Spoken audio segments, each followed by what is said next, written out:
Have you ever felt the ground beneath you simply vanish? One moment, you are standing on the solid earth of your achievements, your savings, your career, your home, and the next, you are falling into a dark, bottomless void. Losing everything is not just a financial event. It is a spiritual earthquake. It shakes the very foundation of who you think you are. Perhaps you are lying awake at 3 a.m. right now, staring at the ceiling, your chest tight with anxiety. The numbers keep replaying in your mind. The regret tastes bitter in your throat. You ask yourself, why did this happen to me? What did I do to deserve this? You feel foolish, betrayed, or perhaps simply abandoned by the universe. My dear friend, take a deep breath. Let the air fill that tight space in your chest. Hold it and let it go. I am here to tell you that this emptiness you feel is not the end. In the ancient traditions of the East, this space, this void, is not a place of death, but a place of potential. It is the fertile soil where the seeds of a new life are planted. You have not been buried. You have been planted. To understand why, we must travel back in time to a misty valley in ancient China, to sit by the fire with an old farmer who knew a secret that could heal your heart today. Long ago, near the border of the northern steppes, lived an old man named Sai Weng. He was a simple man who lived in a small, weathered hut with his only son. Sai Weng owned very little. His most prized possession, the source of his livelihood, was a beautiful, strong horse. This horse pulled the plough, carried the heavy loads, and defined the family's status in the village. One morning, a terrible storm rolled down from the mountains. Thunder shook the ground, and the wooden gate of the stable broke open. Terrified by the lightning, the beautiful horse galloped away into the wilderness, disappearing into the thick mist of the barbarian lands beyond the border. The next day, the neighbors came to Sai Weng's hut. They shook their heads in pity, their faces long with shared sorrow. "Oh, Sai Weng," they cried. "What terrible fortune! Your only horse is gone. Your wealth has vanished overnight. How will you plow your fields? How will you survive the winter? This is truly a curse from the heavens." Sai Weng sat calmly on a wooden stool, sipping his tea. He looked at the empty stable, then at his weeping neighbors. He spoke softly, his voice steady as the mountain wind. "Bad luck, good luck," he said. "Who can say?" The neighbors left, whispering among themselves that the old man had lost his mind, along with his horse. They felt sorry for him, clinging to his delusion. A week passed, the village was quiet. Then, one evening, a thundering sound echoed through the valley. It was not a storm this time, but the sound of hooves. Sai Weng's horse had returned. But he was not alone. Having found a herd of wild stallions in the mountains, the horse had led them back to the safety of the farm. Suddenly, Sai Weng had not just one horse, but 12 strong, magnificent beasts. He was now the wealthiest man in the village. The neighbors rushed back, their eyes wide with jealousy and awe. "Sai Weng, you were right. It wasn't bad luck at all. Now you are rich. You can sell these horses and live like a king. What incredible fortune! What a blessing!" Sai Weng looked at the wild horses kicking up dust in his paddock. He looked at his neighbors, their faces flushed with excitement.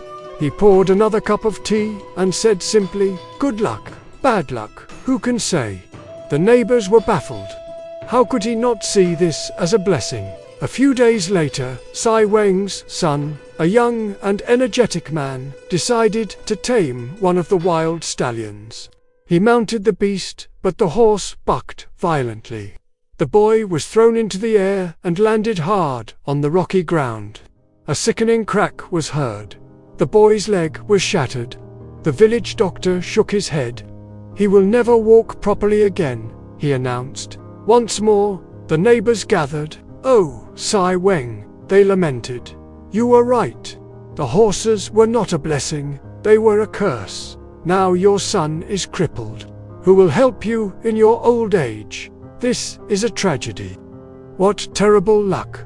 Sai Weng looked at his son, who was lying in pain, his leg bound in splints. He felt the sorrow of a father, yet his spirit remained like a deep lake moved by the ripples on the surface.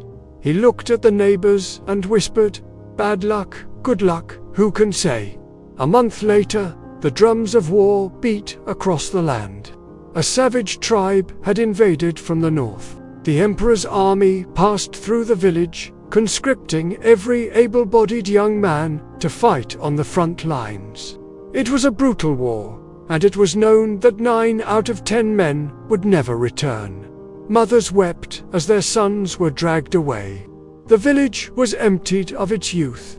But when the soldiers came to Sai Weng's house, they saw the son lying on the bed with a broken leg. He was useless to the army.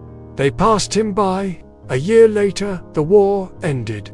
Most of the village boys had perished in the fighting. But Sai Weng's son had recovered. He walked with a limp, yes, but he was alive. He was home. He was with his father. And in the silence of the valley, as the old man and his son watched the sun set over the mountains, the wind seemed to whisper the eternal truth. Good luck, bad luck, who can say? My friends, we suffer not because of what happens to us, but because of the story we tell ourselves about what happens. When you lost your money, or your job, or your relationship, your mind immediately labeled it, "This is bad. This is a tragedy. This is the end." Your body reacted to that label. Your cortisol spiked, your heart raced, your digestion shut down. You entered a state of fight or flight, attacking yourself with regret. But the story of the farmer teaches us the wisdom of suspended judgment. In the Taoist tradition, nature is a flowing river. It twists and turns. Sometimes it falls over a cliff. Sometimes it widens into a peaceful lake.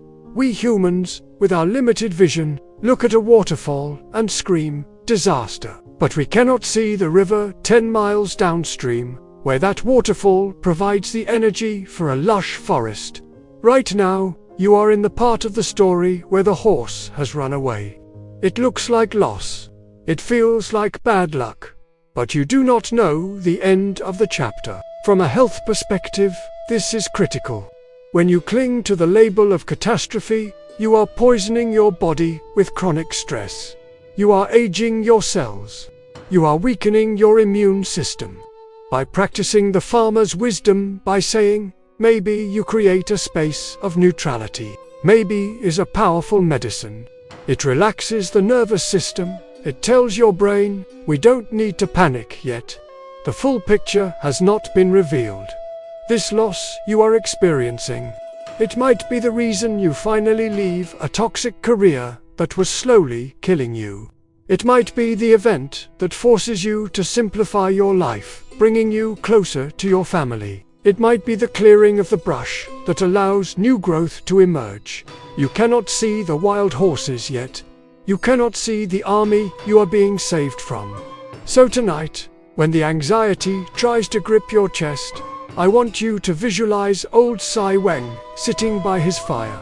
See his calm face. Hear his gentle voice.